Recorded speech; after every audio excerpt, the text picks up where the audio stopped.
Así que está hay una novela muy linda sobre eso. Sí, bueno, después nos contás. Pedro Lacur está colega nuestro, sociólogo, bueno, acreditado ahí en Casa Rosada, para contarnos lo que está pasando ahora. ¿Qué mejor lugar para estar ahora, justamente? Pedro, muy buenas tardes, ¿cómo estás? Miguel Riquelme, Alicia Rivas, te saludamos. Gracias por este tiempo. Alicia, Miguel, ¿cómo andan? Muy bien. ¿Qué tal todo? ¿Vos cómo andás? Y yo acá buscando algún día para tomarme de Franco, pero está difícil, ¿eh? Está difícil, ¿no? Poder... O sea, es que hay una antigua maldición. Sí. Hay una antigua maldición que dice, ojalá te toquen tiempos entretenidos. Interesante. Sí, la maldición china, como dice. Sí. Interesante. Bueno, sí, contanos. Sí. No, vengo de corrido desde el domingo, porque estuve también en el búnker de la Libertad Avanza. ¿Afuera? Son días... No, adentro. Ah, ¿te dejaron entrar? Ahí Sí, estuve ahí al lado del escenario, todo. Ah, mira. Nos dejaron entrar, sí, nos dejaron entrar. Los que no dejaron entrar es a las cámaras de la tele. Claro. Pudimos entrar los de gráfica, pudimos entrar. La verdad que mucho clima y color no había. Ya se venía oliendo la derrota desde temprano, por lo menos en la Libertad Avanza. Y lo que estamos viendo ahora es un poco la consecuencia de ese golpazo, ¿no? Que fue bastante inesperado, ¿no? Sobre todo por esto lo hablábamos la semana pasada, ¿no? En el gobierno esperaban una derrota, pero no esperaban una derrota por 13 puntos, ¿no? Te llevo un ratito a esto de la sociología. No es la primera vez, lo hemos hablado muchas veces esto. Las consultoras cada vez más lejos de acertar. Creo que fue una sola, la de Machado, la que estuvo más cerca del resultado. Casi todas se quedaron ahí. Va a ser cerca de un 5. Hubo una que arriesgó que ganaba la Libertad Avanza. ¿Tenés una mirada sobre eso también? O sea, ¿por qué es tan difícil lograr una cercanía con el resultado desde una ciencia como la sociología o los aparatos que se utilizan para esto? Y creo que estamos ante una sociedad mucho más, en términos por lo menos de identificación política, mucho más volátil, ¿no?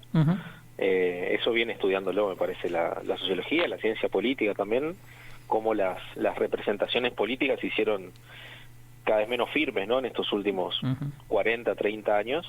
Creo que ese puede ser un factor concreto, y cómo también la propia... yo creo que hay algo ahí de inescrutable en ciertas opiniones, y que se hacen muy difíciles también de poder...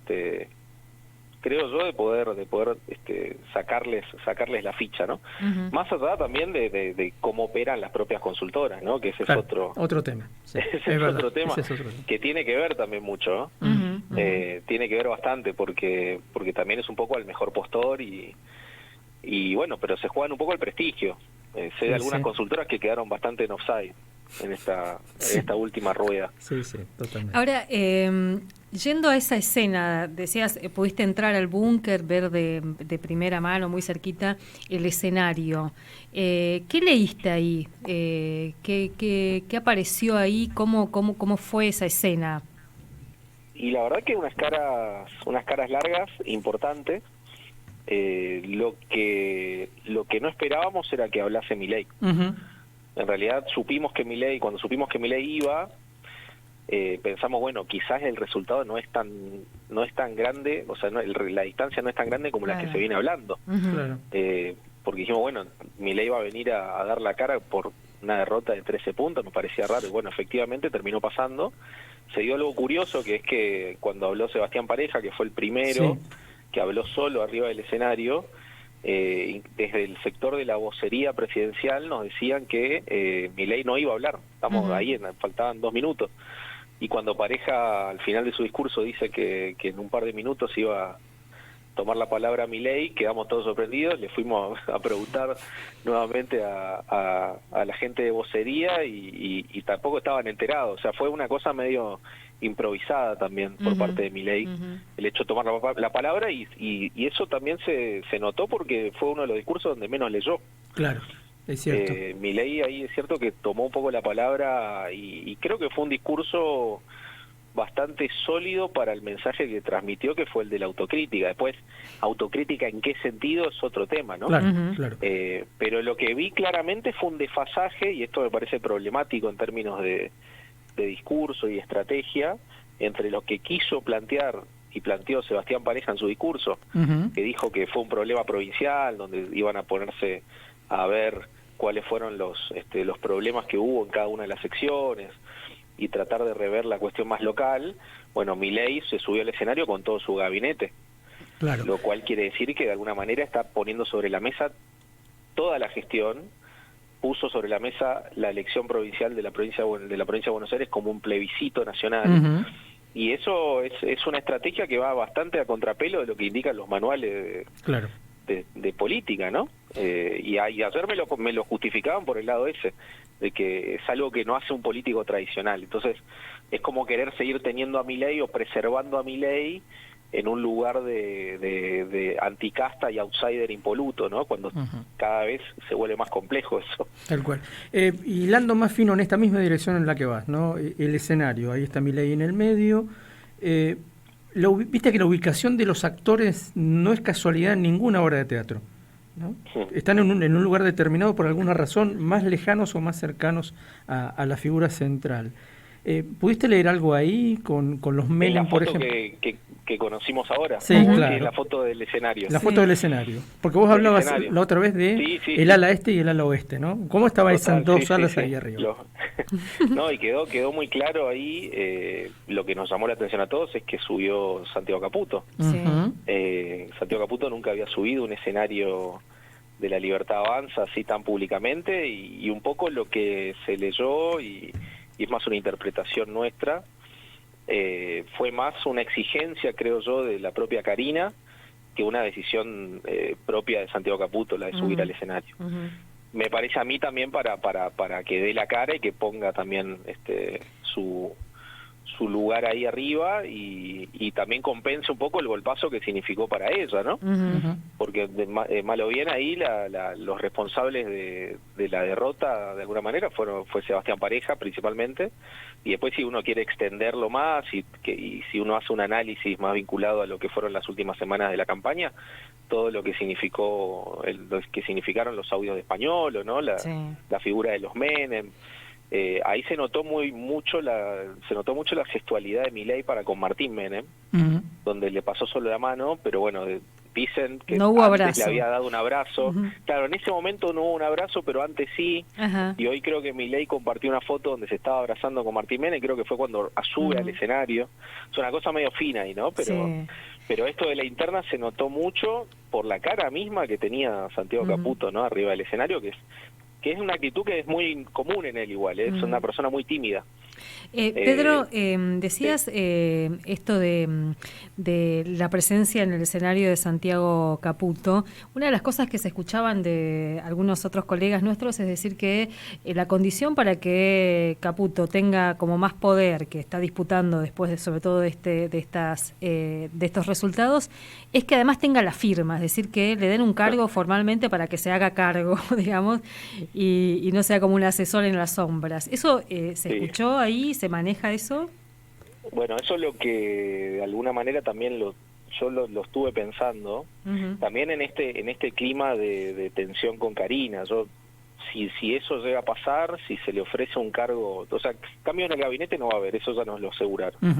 Pero si llega a pasar que hay un ofrecimiento por parte de Karina a Santiago Caputo para que sea un funcionario más, yo lo veo más como un acorralamiento que una decisión de empoderarlo, ¿no? Como decirle, bueno, si vos querés tener un poco más de protagonismo y más poder, bueno, hacete cargo de ese poder que ya tenés siendo un asesor sin firma. Entonces, si eso llega a suceder, que yo no lo veo en estos días, hay que ver, es todo muy dinámico. Vamos a tener mañana otra reunión de gabinete, después de la que hubo ayer y de las mesas políticas que hubo hoy, o sea, una cosa muy hiperactiva. Si llega a suceder eso, yo lo veo más para después de octubre, ¿no? Cuando se reconfigure el gabinete, que eso va a pasar. Indefectiblemente el gabinete de Milei va a cambiar. ¿Cómo va a cambiar? ¿Cuáles van a ser cuál va a ser el ala política que prime ahí? Esa es la gran pregunta para la que todavía no tenemos respuesta. Si me preguntan a mí, yo creo que lo permanente y esto a muchos se les pasa por al lado porque la leen a ella, a Karina Milei, como alguien que alguien que no tiene aptitudes y que no tiene cualidades para ejercer el poder que tiene. Bueno, lo único permanente, creo yo, en La Libertad Avanza es justamente el lugar que tiene Karina.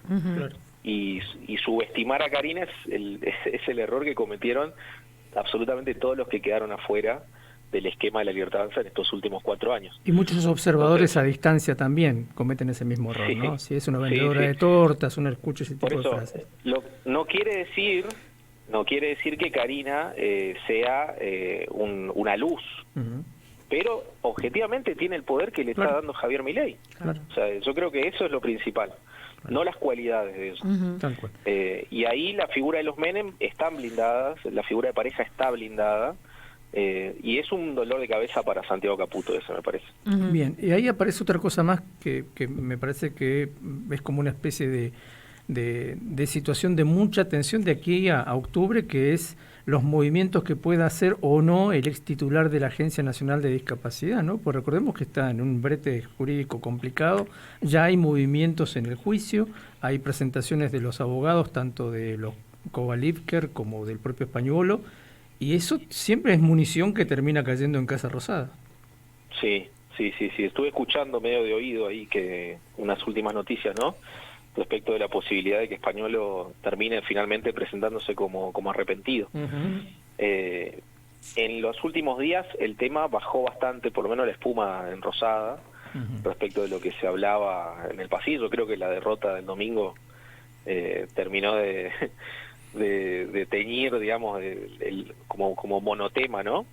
Pero no cabe duda que y esto sí lo tienen muy en cuenta y lo saben en Casa Rosada, no cabe duda que el resultado del domingo tuvo mucho que ver con lo que significó el bombazo de los audios españoles y bueno, y las supuestas coimas cobradas por la propia Karina Milei, ¿no? Y esto no solamente en la imagen del gobierno, que esto también efectivamente en un montón de sondeos se lo ve, sino en la actitud que tuvo La Libertad Avanza para hacer campaña en las últimas 3 semanas en la provincia de Buenos Aires. Hubo mucha desmoralización. Fue como muy errático, además, ¿no? Muy errático.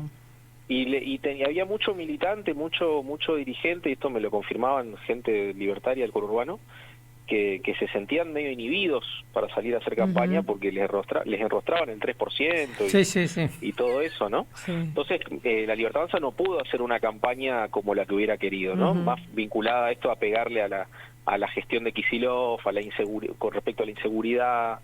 Eso no lo pudo hacer y terminó entrampada en un clima de opinión pública completamente adverso, ¿no? Entonces, si Españolo llega a hablar de acá antes del 26 de octubre, y me parece que es un dolor de cabeza importante. Por eso además ni siquiera lo denuncian, para no ponerlo en esa situación. Claro. Pedro, ¿y qué se dice de Kicillof ahí en Casa Rosada? ¿Qué escuchaste? No se lo menciona mucho. Incluso ayer se lo preguntamos a un funcionario si había habido conexión, si se habían contactado con Kicillof como para felicitarlo. Bueno, dijeron que Milei no, pero que Franco sí. Sí. Parece que Franco sí tuvo ahí algún tipo de contacto. El propio Kicillof lo dijo. Al propio Kicillof lo bloqueó, mirá. Bueno, nos lo dijeron también acá. Y eso creo yo lo veo como un gesto político de parte de la figura más política a su vez del gobierno, ¿no? Que es Guillermo Franco, que está comenzando a tener un rol en esta interna feroz que estamos mencionando, comenzando a tener un rol preponderante, pero simplemente porque es el único que puede de alguna manera mediar por ahora, ¿no? Por ahora, no sé si forma parte de otra, de un tercer actor, ¿no? En esta interna todavía, yo creo que todavía no, pero por lo menos es un poco la voz que lleva cierta templanza. Y la pregunta ahora, a partir de lo que pasó hoy, que fue la conformación y el comienzo de las mesas, tanto la mesa política nacional como esta mesa política provincial bonaerense que termina recién ahora, hace un par de minutos. ¿Cómo son esas mesas? ¿Es nuevo? ¿Es algo nuevo? Porque te decían, esto es lo mismo, son los mismos actores. Y el tema es ese, sí, es como un poco hacían chistes hace un rato, algunos libertarios son más jodones, Ajá. diciendo que están haciendo albertismo. Hay muchos que recuerdan que Alberto hacía esto, que Macri también hacía las famosas mesas políticas que después no terminaban en nada. Yo creo que es más un intento de, por lo menos en la mesa política nacional, un intento de contener estas internas de las que hablamos, y a nivel provincial bonaerense un intento de contener a los aliados. Claro. Porque tanto Ritondo como Santilli, que estuvieron hoy presentes en la reunión, se mostraron bastante preocupados, por no decir enojados, con el resultado del domingo. A mí me resulta bastante exagerado, ¿no? Porque de alguna manera fueron ellos los que fueron atrás de la Libertad Avanza, sin ningún tipo de concesiones, además. Digo, que te enojes con el resultado, con el diario del lunes, literal, es un poco... Hasta el PRO les pega, entonces es como mucho, claro, ¿no? no tiene mucho, la verdad que no tiene mucho sentido, ni pie ni cabeza, pero bueno. Y en esa mesa de provincia de Buenos Aires, ¿quiénes están, decías? En la mesa hoy, por lo menos, hoy participaron, fue una mesa grande, porque participaron por el lado del gobierno, ni más ni menos que Karina Milei y Santiago Caputo, que estuvieron ahí presentes, José Luis Esper, que es el candidato a diputado nacional ahora en octubre, Sebastián Pareja, ellos por el lado todos de la Libertad Avanza, y por el lado del PRO estuvieron Santilli y Ritondo, los principales, y después estuvieron Diego Valenzuela, que fue el candidato en la primera, que terminó derrotado por paliza por Catopodi. Tuviste a Ramón Lanús, que es un referente, es el intendente de San Isidro, que le fue bien en su distrito igual. También, bueno, hay que decir que Valenzuela en su distrito también ganó, digamos, el 3 de febrero también ganó. Y después creo me estoy olvidando de otro, del PRO, que en este momento no me acuerdo, pero también por la Libertad Avanza estuvo Maximiliano Bondarenko. No es menor que haya estado él, teniendo en cuenta el nivel de resistencia que empezó a tener, sobre todo de sectores vinculados a las redes sociales. Le pegaron muchísimo hoy le dieron con todo por sus comentarios con respecto del sueldo de la mamá, ¿no? Como jubilada. Exacto, la jubilación de la madre, lo vieron casi como una traición, ¿no? Desde muchos sectores. Bueno, Bondarenko fue el candidato en la tercera sección electoral, perdió obviamente con Magario, y hoy estuvo en la mesa principal, la mesa bonaerense. Se fueron sin hablar, yo todavía no pude tantear a ver qué fue lo que se habló, porque nadie dijo nada, por lo menos públicamente, pero fueron 2 horas de reuniones, bastante. Fueron 2 horas de reunión, lo cual quiere decir que algún pase de factura, alguna discusión pudo haber habido. ¿Y con qué cara se fueron? Mucho más interesante que la que pudo haber habido en la mesa nacional. Claro. ¿Y con qué cara se fueron? Y estaban normales, no los vi muy golpeados, que digamos. Por lo menos Ritondo siempre es un personaje particular ahí, con la prensa. Gran jugador de póker, así que no te vas a enterar nunca lo que piensa. Pedro, bueno, te agradecemos un montón este tiempo, como siempre. Nos queda después, y ya para seguir como indagando, los gobernadores, porque... Claro, bueno, ese dato es interesante, ¿no? Porque ayer cuando Adorni finalmente anuncia las decisiones oficiales respecto de cómo iban a seguir, dice la mesa política nacional, la mesa bonaerense y esta idea del diálogo federal, ¿no? Que es volver a cierta mesa de intercambio con los gobernadores, cuando estamos hablando que los gobernadores están todos en pie de guerra. ¿Y alguna vez funcionó ese espacio de diálogo con los gobernadores? Yo creo que sí, pero muy al comienzo del gobierno. Creo que en ese momento Guillermo Franco, que estaba mucho más empoderado en ese ida y vuelta, logró cosas. Sin ir más lejos, la ley bases se aprueba con apoyo de muchos de esos gobernadores, muchos de los cuales hoy están peleados. Yo no dejaría de lado el contexto, ¿no? Me parece que el clima electoral también lleva a que los gobernadores, mucho más viendo el resultado del domingo pasado, se pongan mucho más opositores de lo que venían siendo, ¿no? Pero lo que pasa acá y lo que reclaman en general los mandatarios provinciales es el diálogo, y creo que eso se rompió hace varios meses. Pero existió en un momento. Yo creo que con Francos a la cabeza, el año pasado por lo menos existió, y muchos lograron sus partidas de ATN correspondientes, ¿no? Se hartaron un poco. Misiones me parece que fue un poco un caso testigo de eso. Hoy tenés a Misiones yendo a la Corte Suprema pidiendo un amparo por el tema de, de las pensiones por discapacidad, ¿no? Sí. Entonces, se están rompiendo muchos puentes y eso es una preocupación para el gobierno porque tiene que ver con la gobernabilidad. Y además están también preocupados contando los resultados de octubre porque en muchas provincias no sé si les va a ir tan bien como ellos estaban pensando, ¿no? Con los candidatos que metieron, los puentes que dinamitaron también, como decir. Así que... Sí, yo por lo menos, si pienso en Misiones, ahora estuve tratando de interiorizar un poco esta semana, me parece que está bastante bien encaminada la renovación, ¿no? Eso es una sensación que tengo. Como que pudieron ahí cohesionar bien el discurso antimileísta de Herrera y dejar de lado un poco más lo que representaban las opciones que vienen debajo de Herrera, ¿no? En esa lista. Sí, y Herrera explicando además todo el tiempo por qué y contando la tarea que están haciendo hacia adentro de la lista para explicarle a los libertarios cómo va la cosa, ¿no? Educando al libertario se llama la campaña. Bueno, Pedro, mil gracias por este tiempo. Te dejamos que vayas a averiguar un poco qué pasó en esa mesa. Sí, estaba ahí completando la nota justo, así bueno, voy a levantar un par de teléfonos a ver qué me dice. Dale, mil gracias, Che, un abrazo. Gracias a ustedes, abrazo grande. Y te leemos en Diario AR, así que mil gracias. Un abrazo. Gracias a ustedes. Pedro Lacour, periodista, sociólogo, nosotros lo seguimos en Diario AR ahora, antes estuvo en La Nación, pero está en un montón de otros lugares. Sí, es verdad. Produce mucho, escribe mucho. Sí. Bueno, esto es un poco el análisis después de la derrota, ¿no? Que está haciendo fundamentalmente La Libertad Avanza, no solamente lamiéndose las heridas, sino tratando de generar algún camino de salida para lo que es inminente, las elecciones parlamentarias del 26 de octubre, y no las tienen todas consigo, va a estar muy difíciles. ¿Sabes qué nos falta, Miguel? El otro búnker, diría.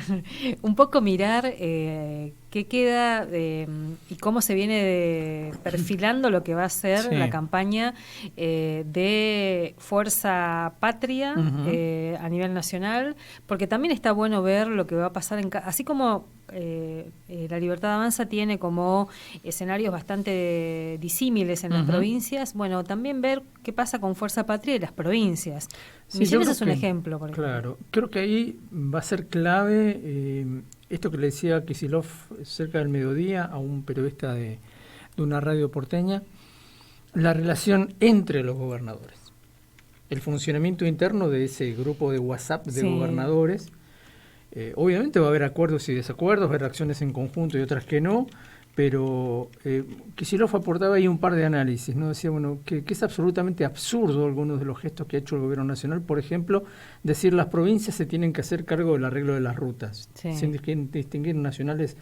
Las nacionales de Ciudad son interjurisdiccionales, no puedes arreglar de a pedacitos y con un criterio, con 24 criterios referentes la ruta 3.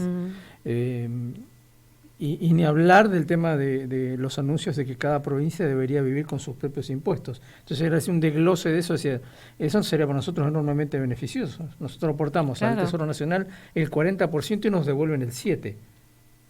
¿Qué es lo que pasa con Misiones también? Sí. O sea, en el caso de los impuestos nacionales que recauda Misiones, coparticipables se giran a la nación y lo que viene de regreso no es lo mismo que va. No es lo mismo inclusive que lo que viene a Corrientes, lo que viene a Chaco, lo que viene a Formosa, la vieja discusión. Y ni hablar de impuestos que son coparticipables por ley y que el gobierno nacional no está girando. Hace unos días atrás algún entrevistado nos hablaba de eso. Sí, no, y en esa línea, en la misma entrevista, Kicillof también planteando háganse cargo, gobiernen, o sea, porque además de esta especie, creo que lo menciona como un experimento que es este gobierno, también la propia gestión de lo que deciden gestionar del Estado es un desastre, es lo que plantea.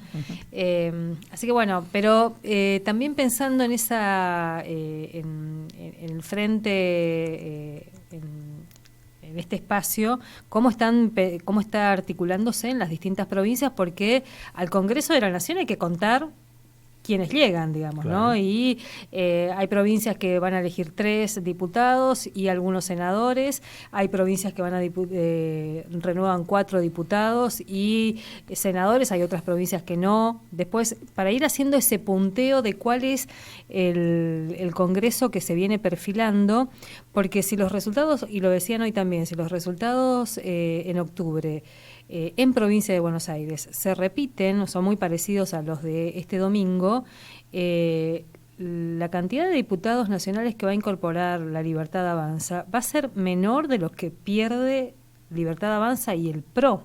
El PRO perdió todos los que puso en juego en Buenos Aires. Bueno, y no es que están hablando de que podría, en el mejor de los escenarios, sumar 13 en provincia de Buenos Aires. Y creo que pierde casi el doble. Es decir, también para ir viendo qué congreso se viene. Así que bueno, hay gente que estaba preguntando dónde estaba el mago sin dientes. Bueno, acaba de pasar una foto. Gente que se preocupa por cosas muy importantes. Pedro Lacurce estaba. No, que está ahí. Estaba fuera de Casa de Gobierno, preguntándose el mago sin dientes dónde está el PRO. Y que no él es mago, lo tendría que hacer aparecer. No, porque además no es cualquier... es un personaje pintoresco de toda esta escena, pero es alguien que evidentemente también se siente que es parte del PRO, ya sea afiliado, militante, lo que sea, con capacidad en este caso de pedirle explicaciones a su partido. Bien. ¿Dónde está el PRO? Planteaban. 17, un minuto. Desde la ciudad de Posadas, provincia de Misiones, República Argentina, transmite LRH 301.